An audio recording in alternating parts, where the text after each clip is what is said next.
শ্রাবণীর সাথে সবাইকে স্বাগত জানিয়ে আজকের রেসিপি পেঁয়াজকলি আলু বেগুনের চচ্চড়ি রেসিপি। ভাত রুটির সাথে দারুণ জমে যাবে।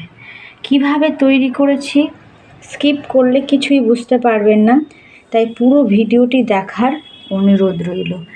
আর সাথে থাকা নোটিফিকেশান বেল আইকনটি অবশ্যই প্রেস করে রাখবেন, যাতে আমি ভিডিও ছাড়ার সাথে আপনাদের কাছে পৌঁছায়। লাইক, শেয়ার অ্যান্ড সাবস্ক্রাইব করতে ভুলবেন না। কমেন্ট করে অবশ্যই জানাবেন রেসিপিটি কেমন হলো। চলুন তাহলে দেখে নেওয়া যাক আলু বেগুন পেঁয়াজকলির চচ্চড়ি বা পেঁয়াজকলি আলু বেগুন চচ্চড়ি। চচ্চড়ির জন্য এখানে লাগছে পেঁয়াজকলি, আলু আর বেগুন। তো পেঁয়াজকলি আলু বেগুন দিয়ে একটা চচ্চড়ি রেসিপি শেয়ার করব। কিভাবে করছি সেটা না দেখলে বুঝতে পারবেন না, তাই এখানে আমি কেটে কুটে পরিষ্কার করে ধুয়ে নিয়েছি। মূল রেসিপিতে এবার চলে যাওয়া যাক। চলুন তাহলে রেসিপিটা শুরু করা যাক। গ্যাসটা অন করে কড়া বসিয়ে দিলাম। দেওয়ার পর এখানে সবজিগুলো একটু অল্প অল্প করে ভেজে আগে তুলে নেবো আলাদা করে। তার জন্য আমি সর্ষের তেল দিলাম। সর্ষের তেলটা গরম হলে প্রথমে আমি আলুটা ভেজে নেব। তেলটা গরম হয়ে গেছে, আলুগুলো এবার আমি দিয়ে দেবো ভাজার জন্য।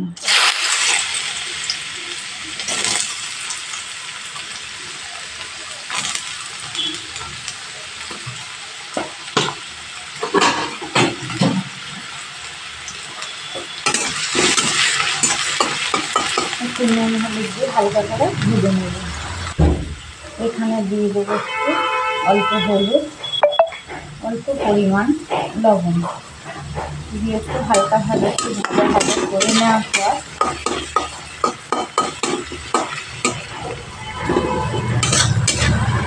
এবার এখানে আমি পেঁয়াজ কলিগুলো দিয়ে ভেজে নেব।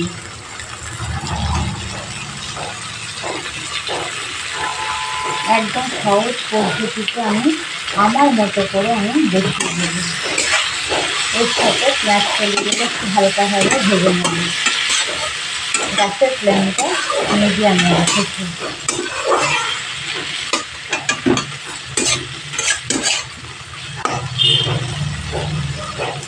এই চচ্চড়ি গরম ভাতের সাথে বা রুটির সাথে খেতে দারুণ লাগবে।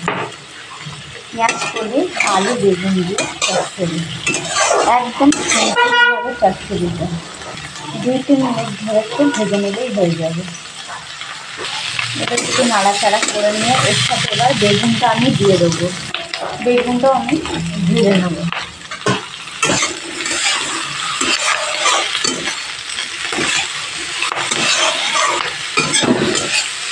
এইভাবে প্রত্যেকটা সবজি 2-3 মিনিট একটু ধরে ধরে রেখে সবজিগুলো ভেজে নিতে। আলুটাও 2 মিনিট রেখেছিলাম ভাজা, তারপরে আমি পেঁয়াজকলিটাও 3 মিনিট ধরে একটু ভাজলাম, আর বেগুনটাও তাও এই 3 মিনিট মতো এইভাবে আমি একটু ভেজে নেব।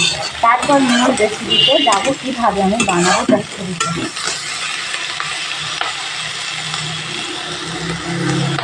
সবজিগুলো ভাজা হয়ে গেছে, এবার আমি তুলে নেবো একটা পাত্রে। নেওয়ার পর মশলাটা কষিয়ে নেব। চচ্চড়ির জন্য এখানে এবার আমি সর্ষের তেল আর একটু পরিমাণ দিয়ে দিলাম। ফোড়ন হিসাবে এখানে আমি কালো জিরে দেব আর একটা শুকনো লঙ্কা। কাঁচা লঙ্কাটা আমি একটু পরে দেব ঝালের জন্য।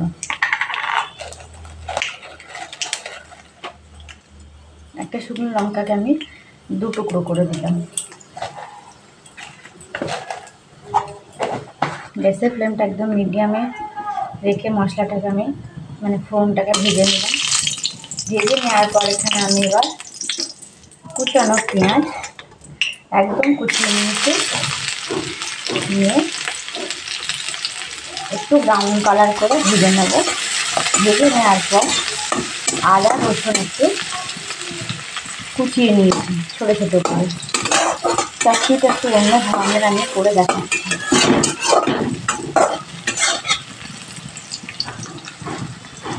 এই আদা রসুন কুচি এইভাবে আমি দিয়ে দিলাম। দিয়ে 2-1 সেকেন্ড একটু ভেজে নেওয়ার পরে মশলাগুলো দেবো। মশলাটা ভাজা হয়ে গেছে। পেঁয়াজ আদা রসুন এখানে 1/2 চামচ আমি লবণ দিলাম, হাফ চামচ হলুদ, যেহেতু অল্প পরিমাণ সবজি, হাফ চামচ জিরে, হাফ চামচ ধনে, হাফ চামচ কাশ্মীর লঙ্কার গুঁড়ো আর হাফ চামচ গোলমরিচের গুঁড়ো। প্রত্যেকটা মশলা ভালোভাবে আমাকে কষিয়ে নিতে হবে। প্রয়োজন পড়লে এখানে একটু জল দিয়ে দেবো, প্রয়োজন একটু অল্প জল দিয়ে দেবো। যে মশলাটা আমাকে ভালোভাবে কষিয়ে নিতে হবে, যাতে কাঁচা গন্ধ না দেয়। তারপর এখানে আমি আলু, পেঁয়াজ কেটে বেগুন দিয়ে দেবো। 2-3 মিনিট একটু কষিয়ে নেবো মশলাটা। এবার মশলা কষানোর শেষে আমি সবজিগুলো এখানে অ্যাড করবো।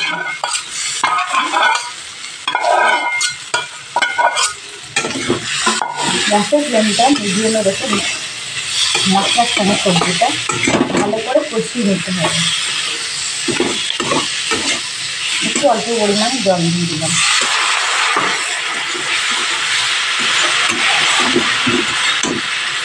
দুই মিনিট মতো কষিয়ে নেওয়ার পর অল্প পরিমাণ জল দিয়ে চাপা দেবো বা ঢাকা দেবো।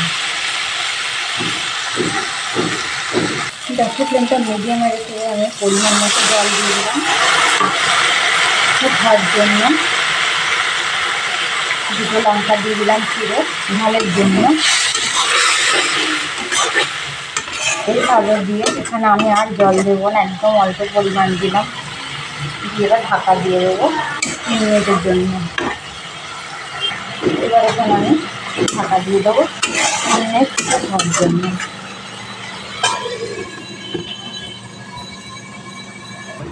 3 মিনিট পরে ফিরে এলাম। পেঁয়াজ কলি, আলু, বেগুন চচ্চড়ি রেসিপি অলমোস্ট ডান। ভিডিওটি ভালো লেগে থাকলে অবশ্যই লাইক, কমেন্ট অ্যান্ড শেয়ার করতে ভুলবেন না। সাবস্ক্রাইব করার অনুরোধ রইল। পাশে থাকা নোটিফিকেশান বেল আইকনটি অবশ্যই প্রেস করে রাখবেন, যাতে নিত্য নতুন ভিডিও ছাড়ার সাথে আপনাদের কাছে পৌঁছায়।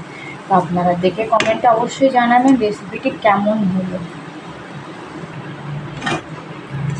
রুটি গরম ভাতের সাথে দারুণ জমে যাবে এই ধরনের রেসিপি।